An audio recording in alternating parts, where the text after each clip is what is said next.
اسرائیل کی جانب سے غزہ کے فلوٹیلا کی روک تھام نے عالمی سطح پر شدید غصے کو جنم دیا ہے۔ پاکستان نے حراست میں لیے گئے کارکنوں کی رہائی کا مطالبہ کیا ہے اور یہ ایک اہم انسانی مسئلہ بن چکا ہے۔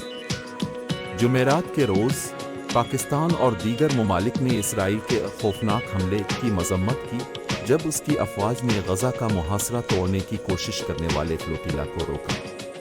یہ فلوٹیلا 45 جہازوں پر مشتمل تھا، جس میں انسانی ہمدردی کے کارکنان اور مشہور شخصیات شامل تھیں، جیسے گریٹا تھنبرگ۔ وزیر اعظم شہباز شریف نے اس واقعے پر سخت رد عمل ظاہر کیا اور کہا کہ پاکستان 44 ممالک کے 450 سے زائد انسانی ہمدردی کے کارکنوں کو لے جانے والے جہازوں پر اسرائیلی افواج کے حملے کی شدید مذمت کرتا ہے۔ ان کا کہنا تھا کہ ان کا جرم صرف مظلوم فلسطینی عوام کے لیے امداد پہنچانا تھا۔ یہ ایک ایسا پیغام ہے جو ہمیں یاد دلاتا ہے کہ انسانی ہمدردی کی کوششیں کبھی بھی غیر قانونی نہیں ہونی چاہیے۔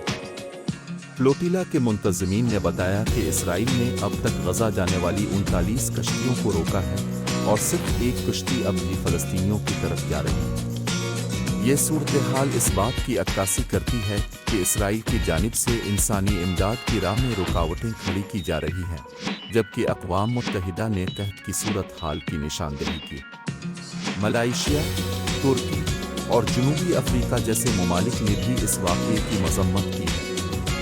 ملائیشیا کے وزیر اعظم انور ابراہیم نے کہا کہ انہوں نے دیگر رہنماؤں کے ساتھ بات چیت کی ہے تاکہ حراست میں لیے گئے کارکنوں کی فوری رہائی کی حمایت حاصل کی جا سکے۔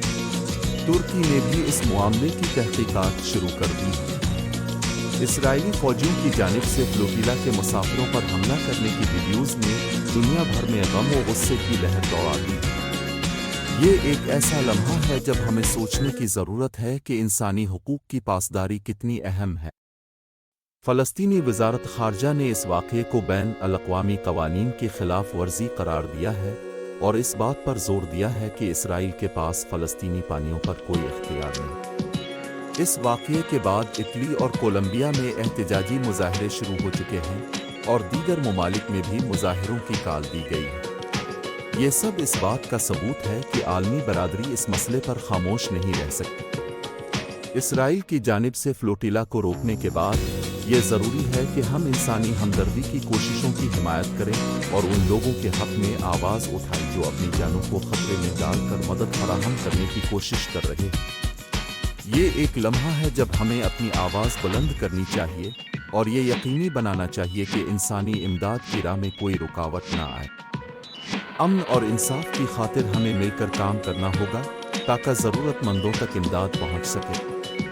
یہ وقت ہے کہ ہم سب مل کر اس بربریت کے خلاف آواز اٹھائیں اور انسانی حقوق کے تحفظ کے لیے جدوجہد کریں۔ بڑی مہربانی ہمارے چینل کو سبسکرائب کریں اور کامنٹس میں اپنا رائے اظہار کریں۔